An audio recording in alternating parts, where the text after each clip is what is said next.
right, who's ready to learn more about high pressure boilers? I know I am. Yay. And if you feel the same way, well, you're in the right place. You're in the right place. But so let's jump right in to we're talking about water columns, water column locations. We're just getting into valves.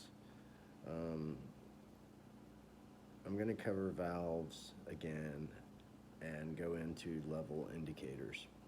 This is from high pressure boilers. This is for educational and artistic purposes only. If you're studying for your boiler operators or your stationary engineering exam, then you may be in the right place. Valves.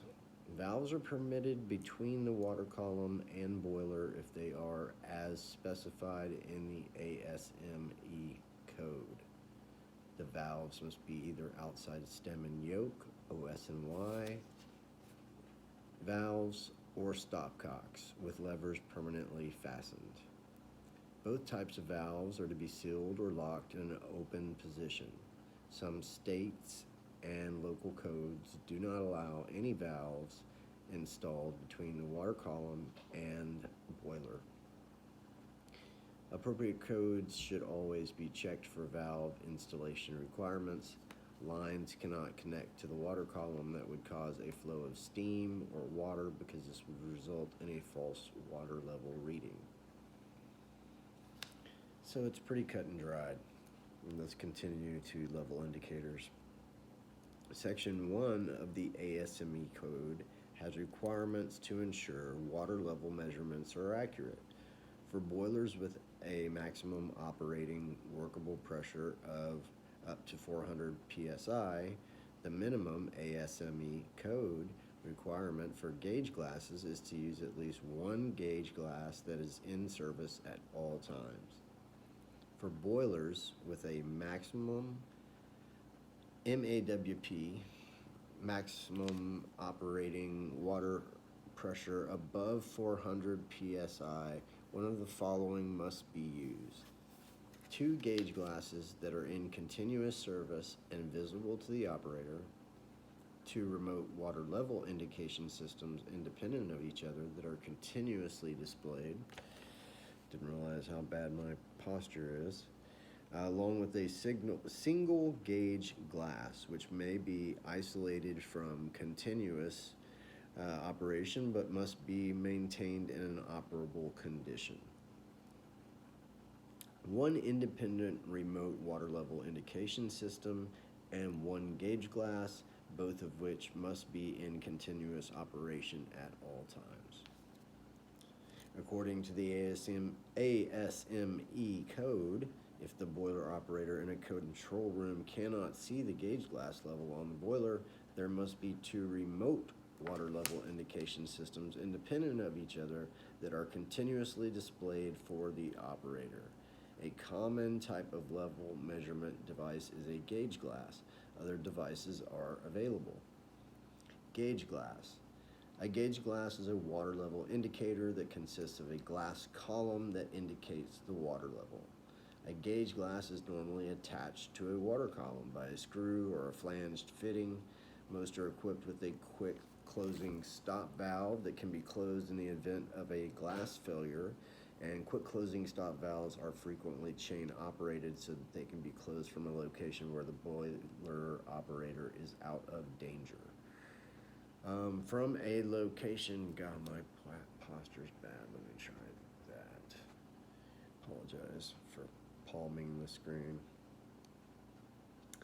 Most are equipped with a gauge glass is normally attached to a water column by a screw or flange fitting. Most are equipped with a quick closing stop valve that can be closed in the event of a glass failure.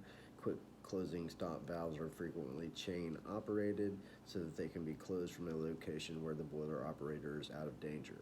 Some gauge glasses have ball check valves incorporated into the body of a quick closing stop valve that close automatically in the event of a gauge glass failure. On older boilers, tricoques are a secondary water level indicator.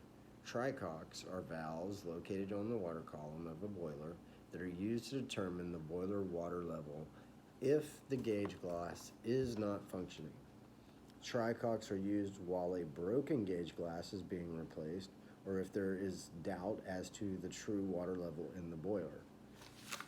Tricoques are somewhat effective up to 250 psi.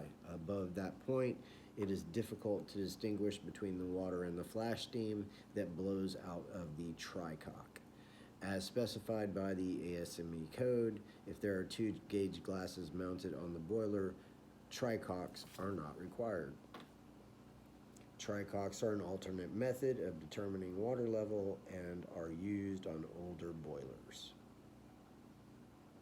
Alarms may be mounted on a water column to alert the boiler operator of a high water or low water condition. Common types of alarms are whistles, bells, and horns. An alarm may be activated by either float or probe actuator. With a float actuator, the float is connected to a set of switches that make or break the switches, depending on the water level. The actuator may include switches for high water, pump control, and low water. An alarm sounds in the event of high water or low water condition. A probe actuator performs the same functions, but with varying length probes instead of a float. The probes used electrical conductance through the boiler water to make or break switches. Water column and gauge glass blowdown.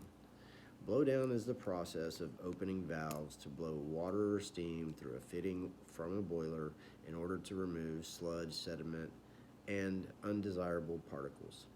The water column and gauge glass should be blown down once every shift or whenever the operator is in doubt as to the water level.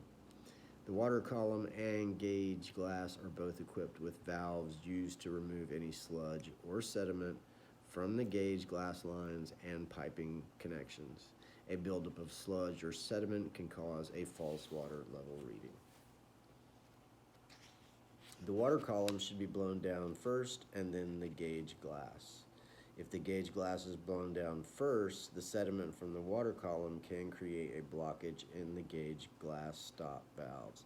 On boilers equipped with the flat gauge glasses, the manufacturer recommendations for blowing down must be followed.